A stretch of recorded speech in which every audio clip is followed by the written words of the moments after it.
అయితే దేశ రాజకీయాల్లో సంచలనం చోటు చేసుకుంది. భారత ఉపరాష్ట్రపతి జగదీష్ ధన్ఖడ్ సంచలన నిర్ణయం తీసుకున్నారు.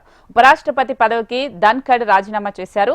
ఈ మేరకు రాష్ట్రపతి ద్రౌపది ముర్ముకు రాజీనామా లేఖను పంపించారు. అనారోగ్య సమస్యల కారణంగా ఈ నిర్ణయం తీసుకున్నట్లు ఈ లేఖలో పేర్కొన్నారు. పదవీ కాలంలో మద్దతుగా నిలిచేందుకు రాష్ట్రపతి ముర్ము ప్రధాని మోదీకి ధన్యవాదాలు తెలిపారు. ఇదే అంశానికి సంబంధించి ఢిల్లీ నుంచి మా ప్రతినిధి ఆర్కే మరింత సమాచారం అందిస్తారు. ఆర్కే, ఇక దేశ రాజకీయాల్లో ఒక్కసారిగా కుదుపని చెప్పాలి. ఎందుకంటే ఒక్కసారిగా ప్రస్తుతానికి పార్లమెంటు శీతాకాల సమావేశాలు వాడివేడిగా జరుగుతున్న నేపథ్యంలో ఒక్కసారిగా భారత ఉపరాష్ట్రపతి జగదీప్ ధన్ఖడ్ తన పదవికి రాజీనామా చేశారు. అనారోగ్య కారణాలతో ఈ నిర్ణయం తీసుకున్నట్లు ఆయన రాష్ట్రపతికి రాసిన లేఖలో పేర్కొన్నారు. తన పదవీ కాలం మొత్తం మద్దతు ఇచ్చినందుకు రాష్ట్రపతి ద్రౌపది ముర్ము ప్రధానమంత్రి నరేంద్ర మోడీకి ధన్యవాదాలు తెలిపారు. ఆగస్టు 11న ఆయన ఉపరాష్ట్రపతిగా ఎన్నికయ్యారు. అంతకుముందు 1990-91 మధ్య కేంద్ర మంత్రిగా జగదీప్ ధన్ఖడ్ పనిచేశారు.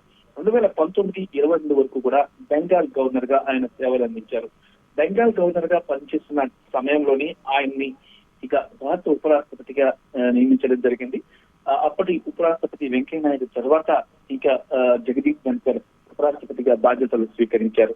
అనారోగ్య కారణాల వల్లే జగదీప్ ధన్ఖడ్ రాజీనామా చేసినట్లు కేంద్ర వర్గాల నుంచి అందుతున్న సమాచారం. అయితే జగదీప్ ధన్ఖడ్ తర్వాత ఎవరిని ఉపరాష్ట్రపతిగా నియమిస్తారు అనే అంశం మీద ఇక్కడ దేశవ్యాప్తంగా ఒక హాట్ టాపిక్ మొదలైంది ఈ రోజు. అంటే రామకృష్ణ తాను ఆమోద ముద్ర వేసే అవకాశం ఉందంటారా? ద్రౌపది ముర్ము అనారోగ్య కారణాల వల్ల ఈ పదవికి రాజీనామా చేస్తానని చెప్తున్నారు. మరి పార్లమెంట్ సమావేశాలు చాలా వాడివేడిగా జరుగుతున్నాయి. ఒకవైపు విపక్షాలు ఆపరేషన్ సింధూర్, అలాగే త్రిపుర అంశము, పలు కీలక బిల్లులు 8 బిల్లులు రాజ్యసభలో లోక్సభలో ఆమోదం పొందాల్సి ఉంది.